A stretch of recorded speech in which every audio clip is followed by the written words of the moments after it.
A new scene from the Fantastic Four First Steps was officially released and it has fans panicking about the movie. A new Batman villain was just officially cast. We got news about Invincible Season 4 and the first 30 minutes of Superman was shown. We got so much to talk about. Let's start with what's the overreaction of the year. So as you can see here now, a new clip has been released showing the Fantastic Four fighting Giganto in this clip. It's only 8 seconds long. As you can see, yes, it looks horrible in these screenshots of it. Like the CGI literally looks like a PS2 video game cutscene, but everybody's leaving out one crucial detail. This is from a Brazilian Little Caesars ad that's a tie-in with the Fantastic Four. So yes, this is probably replicating a scene that will be in the Fantastic Four First Steps. Like we know there's probably going to be a montage at the beginning of them fighting a bunch of different villains and stuff like that. This is definitely not going to be the final product in the movie, and this is probably a completely separate animation they just threw together for this ad entirely. So let's all just calm down. DC dropped some pretty big casting news of Tom Rhys-Harris, who I'm not gonna lie, I don't even know who this actor is. I'm not familiar with his work, but he will officially be playing the Batman villain Clayface in the Clayface solo film. Now, we don't think there's gonna be a Batman in this film, because this is taking place in James Gunn's new DCU. Like, it's starting with Superman, and then next year we're gonna be getting Supergirl in the summer, and in the fall, the third movie of the DCU is oddly going to be Clayface. But we know James Gunn is focusing on making movies that have a good script over focusing on like big name characters. It's gonna be written and directed by Mike Flanagan, who is obviously very known for his horror stories. Mostly he does do other stuff, like he just had The Life of Chuck, but I am excited to see what he can cook with this. I really don't know if it's a smart decision still, no matter how good the script is, to get a Clayface movie in the DCU before you even have a Batman movie here, but maybe it will just be so amazing and get some award recognition or something when we know movies like Superman and Supergirl aren't going to do that. Got a lot more news, but let me know in the comments right now, do you think it's a mistake making Clayface the third ever project in the DC universe? We have new reports from Deadline that back up earlier rumors and tracking for the box office of the movie, saying it's now on track to officially make over $100 million domestically in its opening weekend. Again, domestically is just in the US. It's opening in like China and stuff on the same weekend, so it's going to make a lot overseas.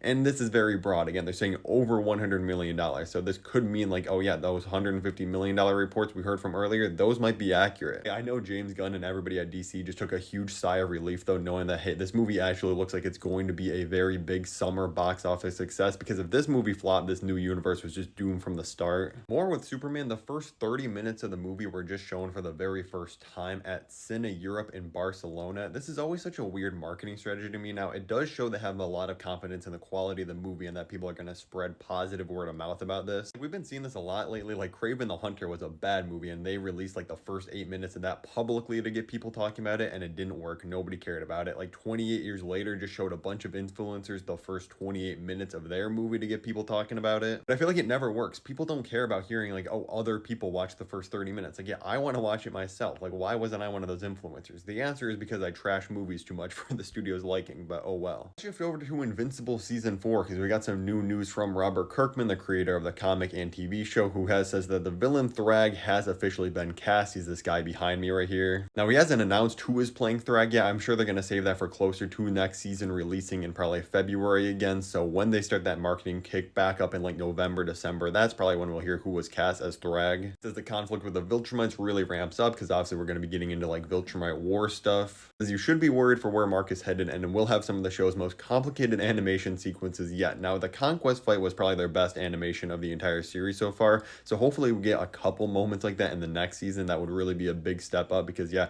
the animation, it doesn't look terrible, but it's definitely the worst part about the show. Now, James Gunn did give us some pretty major updates on the Batman Part 2, his new DCU Batman movie, The Brave and the Bold, the Supergirl film coming out next year, and so much more. If you want to hear all about that, click the video above my head right now, and thank you for watching.